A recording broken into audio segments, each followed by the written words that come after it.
exchange control laws have always had a very forbidding and prohibitive sort of a history.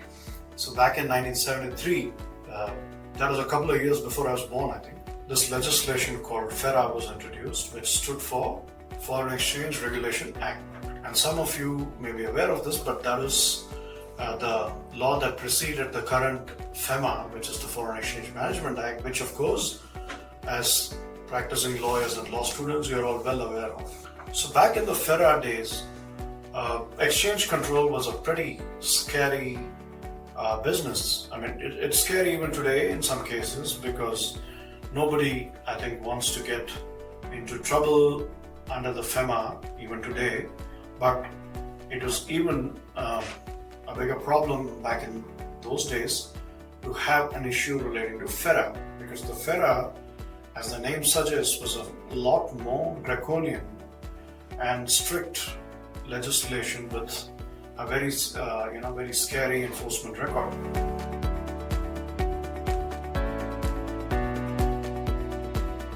India, went through that whole period of very, very, very strict exchange control regulation, where they sought to control at a high level two kinds of transactions. One is capital account transactions, and the other was current account transactions. So capital account transactions is anything that relates to, investing in an asset or buying immobile properties or mobile properties, or even assets like securities, IP, and so on. Any of these types of transactions, any investment that, is on a capital account. That's how they look at it, because it's on account of investing in a capital asset. It's a capital account transaction. Similarly, any regular trade payment is a current account transaction, because those are the day-to-day trading activities which are needed. All these transactions, obviously, that we're talking about are not domestic transactions, but only transactions that involve inflow and outflow of foreign exchange into and from India.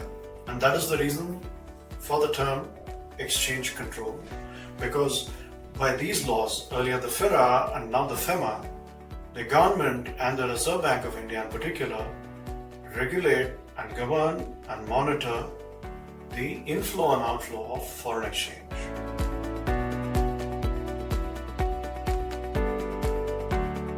I think there are various reasons for why countries do and do not have it.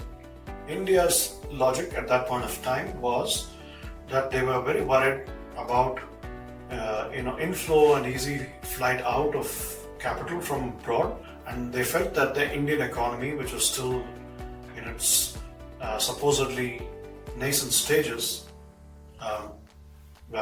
it was already 30 years since independence, but our leaders considered it necessary to still consider it a very nascent economy. But it certainly was a very weak economy in those days because it was very protectionist. Therefore, there were limited opportunities to attract foreign capital, and similarly limited opportunities to also invest abroad for Indian companies.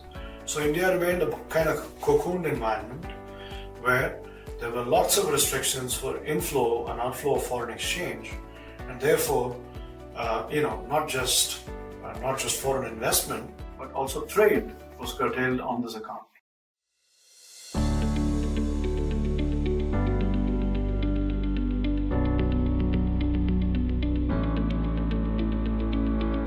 In 1991, something dramatic happened in India, as I'm sure all of you know, and I'm talking about India's liberalization, as we call it, and the introduction of the deregulated and liberalized new economic framework that was, announced under Prime Minister Narasimha Rao's government by then Finance Minister Manmohan Singh.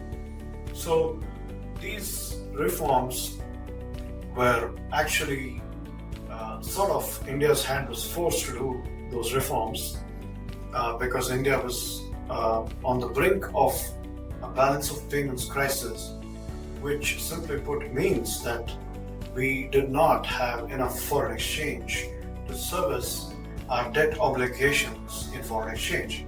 So we were on the brink of a BOP crisis, as we called it, arguably and definitely in my view, I'll say it quite unhesitatingly, due to some very, very poor decades of policy by Indian governments, by successive Indian governments. So that forced the Narasimha Rao government under Manmohan Singh's stewardship as a finance minister to push for very sweeping reforms, because that was one of the conditions that the IMF imposed, that India should embrace reforms on the economic side. And so that marked the beginning of what we now refer to as a new India, where foreign investment was allowed. Actually, prior to that liberalization, even private investment by domestic parties was very highly regulated, because it was not just about foreign investment, even domestic private sector was very heavily regulated. So one of the things that the Narasimha Rao government introduced was not just allowing FDI, but also deregulation, as we called it. Deregulation meant that the government said that most of the sectors would now be allowed for private sector, other than very, very few sectors. And since then, since that pivotal moment in 91, successive Indian governments, irrespective of the party in power, have fortunately had the good sense, in my view, to not backtrack on the reforms, and they have continued on this path.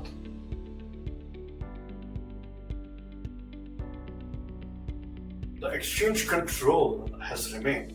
It's not gone away. FERA was replaced in 1999 with a legislation called the FEMA, which all of you practicing lawyers will be at least familiar with, and also business people, because you deal with FEMA day in and day out. So the FEMA was replaced the FERA, and the government's logic in completely replacing the old law and in renaming it as Foreign Exchange Management Act was to convey the message that the new India was going to have exchange control, no doubt, but it would be a much softer management version of the exchange control as opposed to the regulation part of it. So a big part of that was FDI was permitted in several sectors, but it was permitted with a lot of restrictions in those days, and fewer sectors were permitted. And I must say, to the credit of every successive government, including during times of some instability, the good part is that none of the governments, irrespective of who was in power, saw it fit to derail the reform process. So arguably, at some phases, the reform process could have stalled and become completely paralyzed. But even then, even in those times, even in those challenging times, fortunately, there was no regression or pushing back of the policy reform with respect to FDI and on exchange control.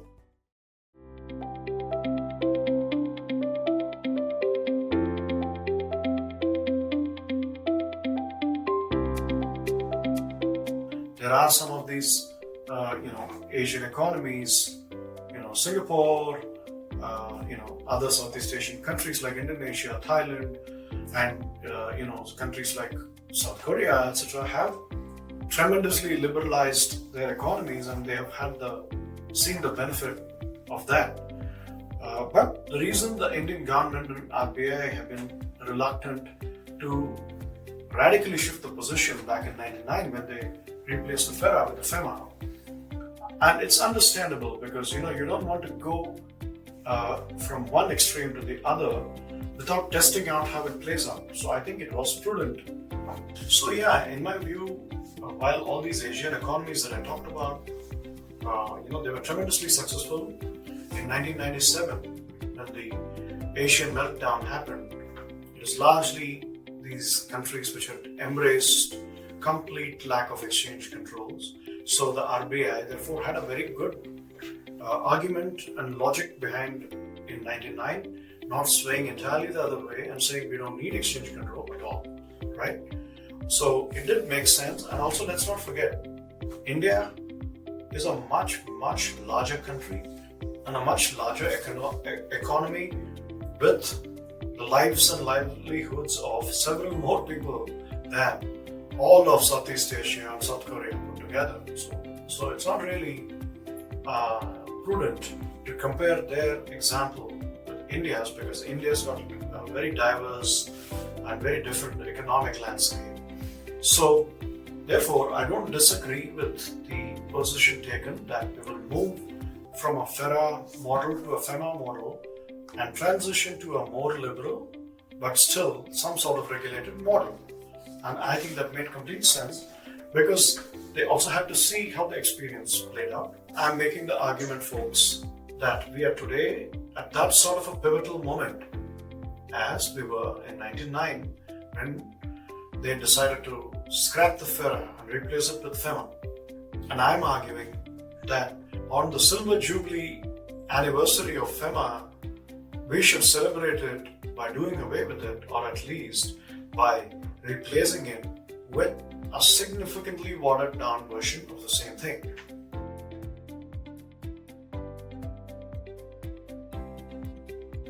The Indian economy is today at a stage where the depth and robustness and the fundamentals of the economy are very, very solid. The consumption economy of India alone has made for a very compelling, demonstrated story, and we don't necessarily need to rely on foreign investments flowing in or be unduly touchy about foreign investments flowing out. Yes, I'm not trying to say, please don't get me wrong, I'm not trying to sound the bugle of we don't need foreign investment. I am not a believer in that at all. I think every country, even the most developed countries like United States, need and thrive on foreign investment. But they get the foreign investment from a position of strength. And my friends, I'm arguing that India now is in that position where we should continue to push for foreign money to come in, because foreign investments always put us in a position of power. Because the more forex we attract, the stronger our exchange reserves are going to be. The stronger our exchange reserves are, our general bargaining power and our ability to negotiate with trading partners goes up. But we should do so in a manner that now recognizes that India as an economy is now fundamentally solid and can run on its own, and has been doing so at least for the past 10 to 15 years. I would say since 2010 or so, we have been on a phenomenal run. I won't say 2010, maybe a little later, because we had the crisis, financial crisis and stuff. But obviously, at least for a decade or more than the decade, last dozen years or so, definitely India has been in a state where we can think about not just doing these decorative loosening or decorative adding one reform here, one reform there. Do something big.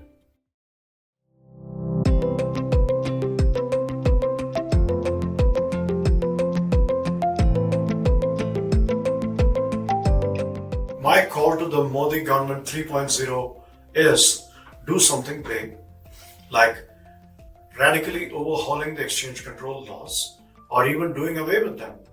Maybe the RBI will not be happy about completely doing away with the exchange control, and I understand that concern, and it's fair. But we can limit it to certain things, very few things.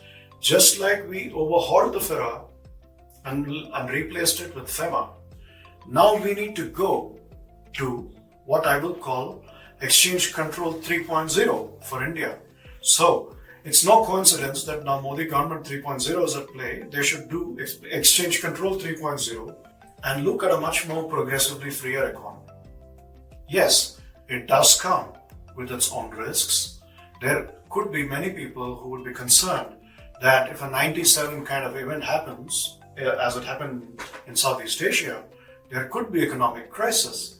But I'm of the belief now that if India has to reap the full benefits of its 1.5 billion people, if we have to reap the benefit of our democracy, which is so vibrant, if we have to reap the benefits of our economy, which is at about 3+ trillion today, and if we can, grow it to 10 trillion or 15 trillion in the next 10 to 15 years, that needs to happen by taking some bold steps, right? We, of course, can't do something which is like a bet the farm kind of an approach. That's not what I'm suggesting. But I'm just suggesting that we should look at countries which are slightly more mature, like United States or some other similar developed economies which are doing well. And we should take the good aspects of those economies, and we should definitely take some lessons from what has happened in places like Southeast Asia in '97. And we need a tempered approach which takes the best from all markets and also learns from the worst of all markets and come up with a policy. According to me, at the minimum, what this means is that current account transactions should become completely free, which is arguably the case. Most current account transactions are quite liberalized, but there are still restrictions even on those. There are numerical limits on how much you can do without any approvals and without any excessive paperwork and so on. Whereas most of those, in my opinion, should be free. If somebody is making a trade payment of $50 million, as long as it's backed by a legitimate invoice, an outflow of $50 million, I think today we shouldn't be concerned about as long as it's legitimate. Let's understand this. Exchange control and attracting foreign investment is a give and take. The more we allow foreigners to bring in and take out, the more they are going to allow us to bring in and take out. And secondly, we also need to understand that exchange controls are also impeding Indian businesses from growing, right? So we have always had this tendency to say, for example, ODI regulations, LRS. So there are restrictions like that where today Indian economy is creating a lot of wealth, and that wealth needs to grow. And there are ways in which you can grow it domestically, but there will come a time when Indian companies will start cannibalizing one another because they're all fighting for the same pie. Today it seems like an insatiable pie, but there are limitations to every market. So Indian companies should actually be allowed to tap emerging markets, just like in the 90s and early 2000s. Western companies were looking at India as an emerging market opportunity and looking to tap it. India and Indian companies should be investing in emerging markets like Africa, and also other countries in South Asia and certain other countries in Eastern Europe. These are all emerging markets where India can actually take a leadership role as an investment partner and as a capital provider.